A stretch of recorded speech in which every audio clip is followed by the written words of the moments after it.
क्या ईद से पहले आपका चेहरा थका हुआ, डल या बेरौनक लग रहा है? और क्या आप चाहती हैं कि बिना महंगे पार्लर और केमिकल प्रोडक्ट्स के आपकी स्किन साफ, नरम और ग्लोइंग नजर आए? तो आज की वीडियो आखिर तक जरूर देखिएगा, क्योंकि आज मैं आपको बताऊंगी कुछ ऐसे आसान और इस्लामिक अंदाज वाले ब्यूटी टिप्स जो आपकी खूबसूरती में प्राकृतिक निखार ले आएंगे इंशाल्लाह। अस्सलामु अलैकुम मेरी प्यारी बहनों, आप देख रही हैं नीली इस्लामिक पॉइंट। ईद आने वाली है और हर लड़की चाहती है कि उसका चेहरा फ्रेश, साफ और ग्लोइंग लगे। लेकिन मेरी प्यारी बहनों, असल खूबसूरती सिर्फ मेकअप से नहीं, बल्कि सफाई, अच्छी आदतों और अल्लाह से रिश्ते से भी आती है।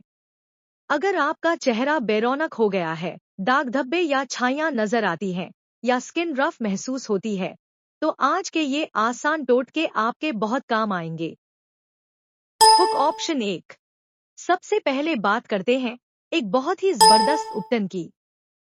आधी प्याली कच्चे दूध में बेसन डालकर गाढ़ा पेस्ट बना लें।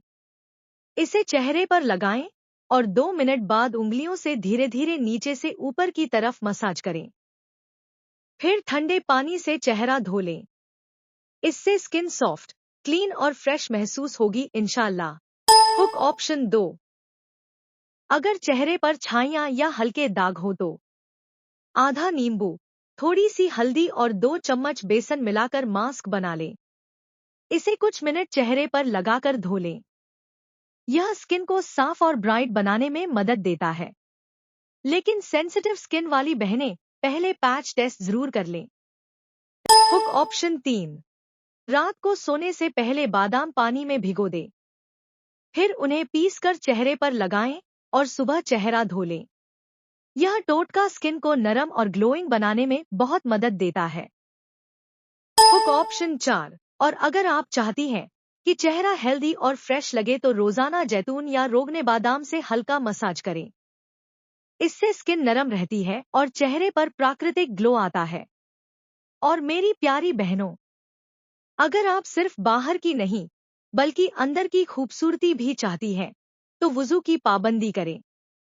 दिन में 5 वक्त वुजू करने से हमारा चेहरा साफ भी रहता है और उस पर नूर भी आता है। वुजू करते वक्त दुआएं पढ़ें, नमाज की पाबंदी करें, जिक्र करें और कुरान से अपना रिश्ता मजबूत करें। यकीन मानिए, अल्लाह की इबादत इंसान के चेहरे पर अलग ही सुकून और खूबसूरती ले आती है। अगर वीडियो अच्छी लगी हो तो लाइक, शेयर और सब्सक्राइब जरूर करें। अपना बहुत ख्याल रखें। अल्लाह हाफिज।